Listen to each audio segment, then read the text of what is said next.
1949년 국가선포 이후 도시개혁, 사형기업의 국유화를 시행했고 대약진운동, 문화대혁명이 끝났을 시기에 벌써 국가 파산을 경험했습니다. 하지만 중국이 소련 동유럽과 다른 점은 등 샤오핑의 기업개방이 중국 공산당을 구했다는 것입니다. 중국에는 기업개방 후 두 개의 모순적인 제도가 양립하고 있습니다. 경제적으로는 자본주의 시장경제를 받아들이는 반면 정치 쪽으로는 외국 기업까지 공산당 위원회를 두고 통제하고 있습니다. 중국은 이를 중국식 사회주의라고 하는데 이는 말장난에 불과하며 일시적인 공산당 자본주의에 불과합니다. 공산당이 무너지거나 자본주의가 무너지거나 둘 중 하나는 무너져야 합니다. 하지만 기업개방 40년을 맞은 2018년부터 중국은 국진민태라는 국영화 진행 2.0 버전을 시작하고 있습니다. 훈가의 정책으로 민영기업에게 국유기업 지분을 반강제적으로 취득하도록 해서 국유기업의 부채를 민영자본으로 해결하고 있고 민영기업을 디레버리징 정책으로 재정학화시켜 싼값의 민영기업의 지분을 확보하고 있습니다. 하지만 이러한 정책이 효과가 있을까요? 제가 아니라 석학들의 말을 빌려 얘기해 드리겠습니다. 대만대학교 정치학과 교수 장칭씨는 다음과 같이 말합니다.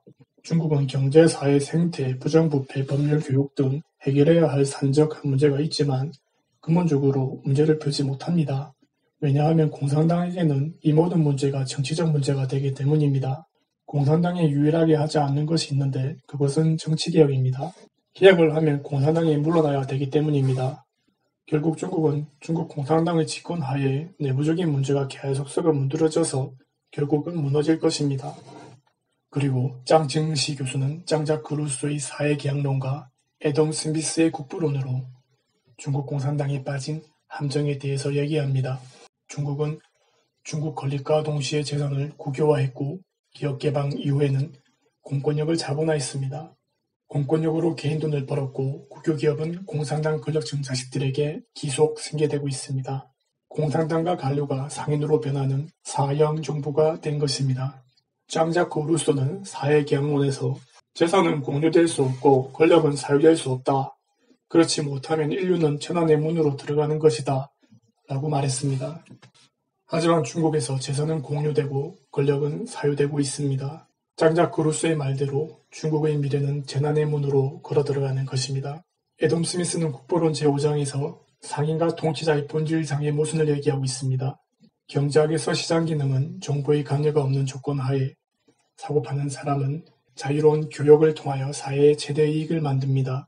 시장의 매매는 반드시 상방의 동의가 필요하므로 자본가가 돈을 벌고 싶어도 소비자가 동의해야 상방에게 이익이 되는 거래가 성립합니다. 시장이 최대 기능을 발휘하면서 자유방임적인 매매가 이루어져야 합니다. 정부의 가세나 재정정책은 강제력을 지니므로 정부의 시장 조절 기능이 적당하게 발휘되기 위해서는 헌법에 규정된 상권 분립과 상호경제의 원리를 준수해야 합니다. 애덤 스미스가 말한 상인과 통치자의 본질적 모순을 현대어휘로 표현하면 정부가 경영하는 기업은 반드시 가장 나쁜 기업이고 기업을 경영하는 방식으로 정부를 처리하면 그것은 가장 나쁜 정부입니다.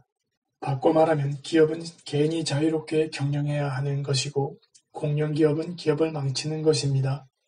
반대로 정부의 공권력 집행은 반드시 헌법 등의 제도의 제한을 받아야 하고 만일 정부가 이윤 최대화를 추구하고 기업 형태의 사형 정부가 될 경우 그것은 가장 나쁜 정부입니다. 헌법 등의 제도의 제한도 받지 않고 정부가 이윤 추구하는 사형 정부 형태가 바로 전제정치 성격의 중국 정부입니다. 그리고 국유기업이 민영기업까지 훈가의 정책으로 반국유화의 길로 가고 있지요. 애덤 스미스는 중국 정부는 가장 나쁜 정부, 중국 국유기업은 가장 나쁜 기업의 길을 향해 가고 있다고 말을 하고 있습니다.